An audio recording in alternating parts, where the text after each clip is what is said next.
Dejavu hər birimizin ən azı bir dəfə yaşadığımız qəribə və sirli bir hadisədir.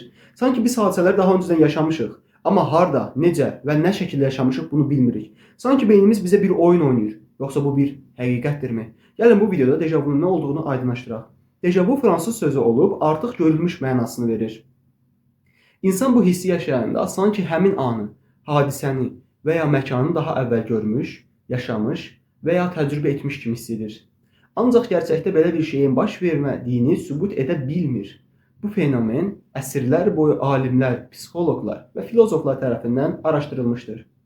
Dejavu necə baş verir? Gəlin bu hadisəni ətraflı izah edək. Dejavu yaşadığınız zaman beynimiz sanki bir anlıq bugün keçmişlə qarışdırır. Bunun əsas səbəbi beynimizin yaddaşı və ya məlumatı emal etmə forması ilə bağlıdır. Bir neçə əsas elmi nəzəriyyə vardır. Gəlin bu elmi nəzəriyyələri tək-tək sadalayaq. Birinci elmi nəzəriyyəmiz beynin emal xatası ilə bağlıdır. Bu nəzəriyyəyə görə beynimiz hipokampus adlı hissəsi məlumatları qısa müddətli yaddaşdan uzun müddətli yaddaşa ötürərkən səhv edə bilir. Bu yeni gördüyümüz bir şeyi artıq yaddaşımızda varmış kimi hiss etməyimizə səbəb olur. İkinci nəzəriyyə ikili emal nəzəriyyəsidir. Beynimiz ətrafımızı eyni anda iki fərqli yolla emal edir. Şüurlu və şüuraltı. Bəzən bir məlumat əvvəlcə şüuraltı səviyyədə analiz olur. Sonra isə şüurlu şəkildə qəbul edirik. Bu zaman beynimiz gecikmə yaşayır və eyni məlumatı ikinci dəfə qəbul etdiyimizi sanki artıq baş vermiş bir şəkildə yaşamışıqmış kimi hiss edirik. Bu da ikili emal nəzəriyyəsi adlandırılır. Yəni bu nəzəriyyədə gördüyünüz kimi sanki bir hadisəni daha öncə yaşamışıq kimi hiss yaşayır. Ancaq ki biz o hadisəni yaşamamışıq. Sadəcə beynimizin bizə oynadığı bir illüziyadır. Üçüncü nəzəriyyə parçalanmış yaddaş nəzəriyyəsi. Bəzən dejavu keçmişdə gördüyümüz, lakin unutmuş bir şeylə əlaqəli ola bilər. Məsələn, bir film səhnəsində və ya bir kitabda oxuduğumuz bir görüntü real həyatda qarşılaşdığımız bir situasiya ilə oxşarlıq təşkil edirsə, biz onu keçmiş təcrübəmiz kimi qəbul edə bilərik. Bu üçüncü nəzəriyyədə də bir şeyi nisbətən də olsun yaşanmış kimi qələmə verir. Yəni ikinci nəzəriyyədən fərqlidir. İkinci nəzəriyyədə tamamilə beynimizin bizi oynadığı bir illüziya varkən, üçüncü nəzəriyyədə, məsəl üçün, biz bir film izləyirik və o film səhnəsində olan bir hadisəni həyatımızda daha sonradan fərqli bir təzahür formasında görürük və biz bunu sanki yaşamışıqmış kimi hiss edirik. Dördüncü nəzəriyyə, yuxular və dejavu. Bəzi araşdırmalar göstərir ki, dejavu yuxularımızla bağlı ola bilər. Bəzən real həyatda gördüyümüz bir yer və ya hadisə daha əvvəl yuxularımızda birində gördüyümüz bir şeyə çox bənzəyir və bu dejavu hissini yaradır. Və bu dejavunun yaranması da dördüncü nəzəriyyədə olduğu kimi yuxularla bağlıdır. Yuxularda yaşadığımız bir hadisələri real həyatda gördükdə bizə sanki bu hadisəni daha öncə yaşamışıq kimi izah olunur. Yəni belə düşünür, beynimiz bizə bu şəkildə təzahür edir. Bəs yuxunu biz necə görürük? Bu yuxunu görmə prosesi uzun bir videoda daha ətraflı şəkildə izah edəcəm. Hətta bundan sonraki videom yuxu ilə bağlı olacaq. Yuxular necədir, niyə görürük? Geniş bir video olacaq, yuxular haqqında danışacağım. Bu dördüncü nəzəriyyədə yuxu ilə bağlıdır. Yuxuda gördüklərimizi real həyatda görəndə sanki o hadisəni yaşamışıqmış kimi hiss edirik. Yəni ki, hər birimiz çox qəribə yuxular görür və bunu real həyatda görəndə də sanki ayda mən bu hadisəni əvvəlcə yaşamışammış kimi düşünürük. Bu əslində beynimizin bizə oynadığı bir illüziyadır. Dejavu və alternativ nəzəriyyələr haqqında danışaq. Elmi adamlar dejavunun əsas beynin yaddaş və emal prosesi ilə əlaqələndirsə də, bəzi fərqli yanaşmalar da var. Paralel reallıqlar və multikainat nəzəriyyəsi. Bəzi kvant fizikası və fəlsəfə nəzəriyyələrinə görə bizi əhatə edən paralel kainatlar mövcuddur. Bəlkə də dejavu yaşadığımız zaman başqa bir reallıqda artıq baş vermiş hadisənin əksi hiss edir. Bu nəzəriyyə də tamamilə bir metafizika ilə bağlı və fəlsəfi yanaşma ilə izah olunan bir yanaşmadır. Çünki bunun heç bir elmi açıqlaması mövcud deyil. Başqa bir kainatların olduğu, başqa bir kainatlarda reallıqların, həyatların mövcud olduğu heç bir sübut yoxdur. Bu sadəcə metafizika və fəlsəfə ilə aydınlaşdıra bilər.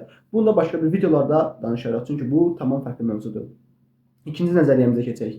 Reinkarnasiya, keçmiş həyatlar. Reinkarnasiya haqqında buralarda bir video çıxacaq. Dünya dinləri haqqında danışanda Hindistanlıların inandığı dində reinkarnasiya mövcud olduğunu vurğulamışdım. Reinkarnasiya sanki biz ölürük və yenidən fərqli bir bədəndə dirilirik. Bu reinkarnasiya adlandırılır. Hindistanlıların inandığı Hinduizm dinində çox aydın şəkildə izah olunur və Bhagavad Gita adlı bir kitab var. Buralara çıxdı indi adı. Bu Bhagavad Gita kitabında da Reinkarnasiya haqqında geniş yazılır. Kitab əslində bir mətndir. Hinduizm dinində olan müqəddəs bir mətn kimi qəbul edir hinduizmlər.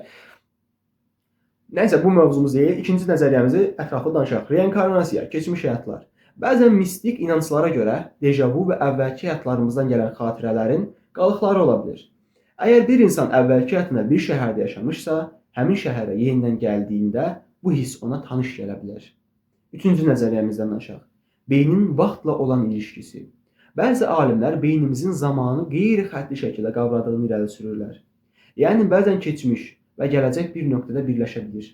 Və biz bunun fərqində olmadan gələcəkdə yaşanacaq bir hadisəni indidən hiss edə bilirik. Bu da üçüncü nəzəriyyəni sübut edir. Beynin vaxtla olan ilişkisi. Gəlin indi dejavunun elmi izahlarına baxaq. Bayaqda nəzəriyyələri saydıq, fəlsəfi və metafizikadan danışdıq. İndi dejavunun yaranmasının elmi səbəblərini sayaq. Alimlər hələ də bu fenomenini tam açıqlaya bilməyiblər. Amma bəzi nəzəriyyələri var. Yaddaşın xətası, false memory theory. Beynimizin yeni bir xatirəni təsadüfən uzun müddətli yaddaş kimi qəbul edir və biz bunu keçmişdə yaşadığımızı düşünürük.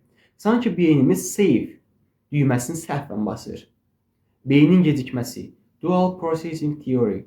Beynin sağ və sol yarımkürəsinin məlumatları eyni anda emal etməyə çalışır.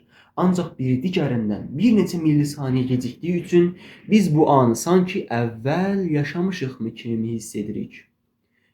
Yuxular və dejavu. Bayaq da nəzəriyyələrdə yuxular və dejavu haqqında danışmışdıq. İndi bəzi alimlər düşünür ki, dejavu yaşadığımız anlar əslində əvvəllər gördüyümüz yuxuların qalıqlarıdır. Beynimiz bu görüntüləri birləşdirir və sanki əvvəllər yaşamışıqmış kimi hiss edir. Nevroloji faktlar. Temporal lobun rolu.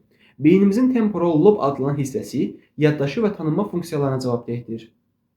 Epilepsiya xəstələri dejavu hissini çox tez yaşayır. Kimlər daha çox dejavu hadisəsini yaşayır? İndi gəlin sizə bunu deyim. İşi ilə bağlı və yaxud da şəxsi həyatı ilə bağlı daha çox səyahətlərə çıxan, tez-tez gəzintilərə çıxan insanlar dejavu hissini yaşamağa çox tez meyillidirlər. Bu tədqiqatlar öz sübutunu edir ki, səyahətlə çox uzun müddət məşğul olan insanlar dejavu hissini yaşayırlar. Gənclər yaşlı insanlar nisbətən dejavunu daha tez-tez yaşayırlar. Bununla yanaşı yuxusuz qalmış insanlar və yaxud da tez-tez stressdə olan insanlar dejavunu daha tez-tez yaşayırlar. Məsəl üçün, yuxusunu azalmış bir insan günlərlə yuxusunu ala bilməyib və stressli bir hadisədədir, imtahanı çatdırmalıdır. Yuxusu var, yuxusuz qalıb. Bu dejavunu yaşaması hadisəsi yuxusunu almış, stressi olmayan bir insanın dejavu yaşaması hadisəsinə nisbətən daha böyükdür. Bununla yanaşı epilepsiya xəstələrinin dejavu yaşaması tez-tez görülən bir hadisədir. Bayaq da bunu elmi sübutlarda demişdim. Daha sonra gələn dejavu haqqında maraqlı bir faktlardan da danışaq. İnsanların təxmini 60 və 70% dejavu yaşadıqlarını bildirir. Stress, yorğunluq və depressiya dejavu yaşanmanın ehtimalını artırır. Dejavu yaşamaq insanın beyninin sağlamlığının normal işlədiyini göstəricisi də ola bilər. Yəni, əgər siz dejavu yaşayırsınızsa heç də narahat olmağa dəyməz. Çünki dejavu yaşamaq normal bir hadisə kimidir. Yəni, hər bir insan dejavu yaşaya bilər. Zaten tədqiqatlar göstərir ki, dünya əhalisinin 60-70% dejavu yaşayır. Yəni, 8 milyard insan varsa, bunun 70% dejavu yaşayır. Yəni, təxmini 5.6 milyard insan dejavu yaşayır. Bu normal bir hadisədir. Yəni, bunu yaşadığınız zaman öz-özünü narahat hiss etməyə dəyməz. Dejavunun sirri hələ də tam açıqlanmayıb. Elm adamları bunun beynin emal xətası və yaddaşın fəaliyyəti ilə əlaqəli olduğunu düşünürlər. Digər nəzəriyyələr isə bunun alternativ reallıqlar, keçmiş həyat və şüuraltı ilə bağlı ola biləcəyini irəli sürür. Bəs sizə bir sual. Səncə dejavu hadisəsi keçmiş həyatla bağlıdırmı, yoxsa yuxularımızla bağlıdırmı, yoxsa elmi sübutlarda olduğu kimi beynin sol və sağ yarımkürələrinin birləşməsi nəticəsində sol yarımkürə və yaxud da sağ yarımkürənin 1 millisaniyə və yaxud da daha az bir zaman dilimində gecikməsi ilə bağlı birləşmə xətasından irəli gələn bir şəkildə mi təzahür olunur? Bilirəm, biraz qarışıq cümlə qurdum, lakin elmi açıqlaması da budur. Daha sonra reinkarnasyon var, biraz bu dini inancla bağlıdır. Bu baxımdan var. Keçmiş həyat var, metafizika və fəlsəfə var. Yəni, düşünə biləcəyinizdən çoxlu düşüncə formaları var dejavu ilə bağlı.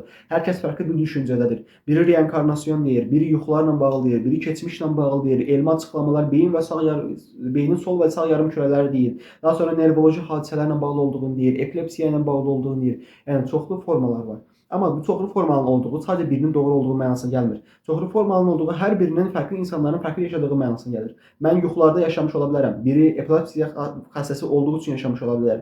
Biri beynin sağ və sol yarımkürələrindəki sol yarımkürənin sağ yarımkürəyə nisbətən 1 millisaniyə gecikməsi nəticəsində emal xətası olduğunu irəli sürə bilər. Bir reinkarnasyona inana bilər ki, bu artıq mübahisəli bir məsələdir.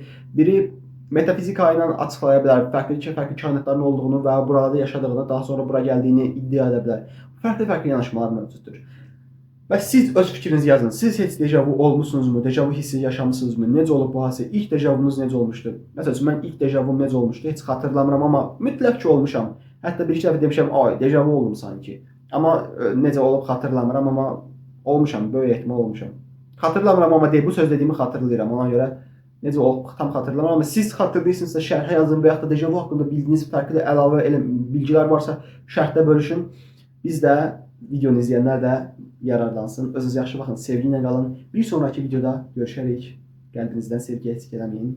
Fenerbahçe sevgisini də eksik eləməyin. Fenerbahçe əladır. Sevgi ilə qalın.